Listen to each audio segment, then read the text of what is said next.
अड्याच्या central बँकेमध्ये ग्राहकांचे हाल, वरिष्ठ अधिकाऱ्यांचं दुर्लक्ष, कर्मचाऱ्यांच्या कमतरतेचं कारण। पवनी तालुक्यातील सर्वात मोठं गाव असलेल्या अड्या येथील सेंट्रल बँक ऑफ इंडियाच्या शाखेत ग्राहकांना प्रचंड मनस्ताप सहन करावा लागलाय। विशेषतः महिला, ज्येष्ठ नागरिक, अपंग आणि निराधार लाभार्थ्यांना तासनतास रांगेत उभे राहूनही कामाविना रिकाम्या हाताने परतावं लागतंय। बँकेत कर्मचाऱ्यांची कमतरता असल्याचं कारण देत प्रशासनाकडून ग्राहकांच्या समस्येकडे जाणीवपूर्वक दुर्लक्ष केले जात असल्यानं संतप्त प्रतिक्रिया उमटतात। स्थानिक नागरिकांनी दिलेल्या माहितीनुसार बँकेत पासबुक एंट्रीसाठी केवळ गुरुवार आणि शुक्रवार हे 2च दिवस निश्चित करण्यात आले। दूरवरून येणाऱ्या ग्राहकांसाठी हे 2 दिवस पुरेसं ठरत नाही। बँकेत येणाऱ्या महिला आणि ज्येष्ठ नागरिकांची मोठी गैरसोय होतीये। परिसरात पिण्याच्या पाण्याची शुद्ध व्यवस्था नाही।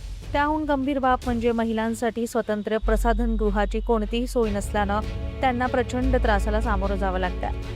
वारंवार तक्रार करूनही बँक व्यवस्थापन आमच्याकडे कर्मचारी नाहीत असं सांगून जबाबदारी झटकतात। अड्या हे परिसरातील एक प्रमुख गाव असल्यानं ग्रामीण भागातून शेकडो लोक आपल्या व्यवहारांसाठी या बँकेवर अवलंबून आहेत। मात्र येथील गलथान कारभारामुळे गरिबांचे हाल होत आहेत। बँक व्यवस्थापनाच्या या उदासीन धोरणामुळे सर्वसामान्य नागरिक हतबल झालेत। आता या गंभीर समस्येकडे भंडारा जिल्ह्यातील लोकप्रतिनिधी आणि संबंधित जिल्हा प्रशासनाचं लक्ष जाणार का आणि तातडीने यावर काय उपाययोजना केल्या जातील याकडे सर्वांचं लक्ष लागलंय। सांगा आपलं नाव। माझे पूर्ण नाव सुमित्रा वसंता नारनवरे।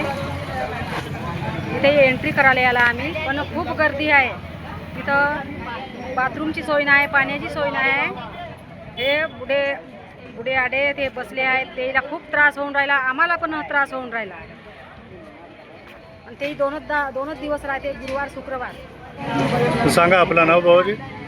श्रीकृष्ण उके राहणार तिथली शेंगेरी बँकेमध्ये मी आलेलो आहो। खूप मला त्रास होऊन राहिला, लंगडा आहो। पाण्याची व्यवस्था नाही, संडाची व्यवस्था नाही, लघवीची व्यवस्था नाही आहे। त्यांच्यामुळे लोकांना खूप त्रास होऊन राहिला आहे। मी 8 किलोमीटरतून आलो आहो। एंट्री करायसाठी आले का आपण? हो, एंट्री करायसाठी आलो। तर इथे आपण हे बघू शकता, फार अफाट गर्दी आहे। एंट्री करायसाठी आठवड्यामधून फक्त गुरुवार आणि शुक्रवार हे 2च दिवस नेमलेले आहेत। या लोकांना फार असा त्रास होत आहे।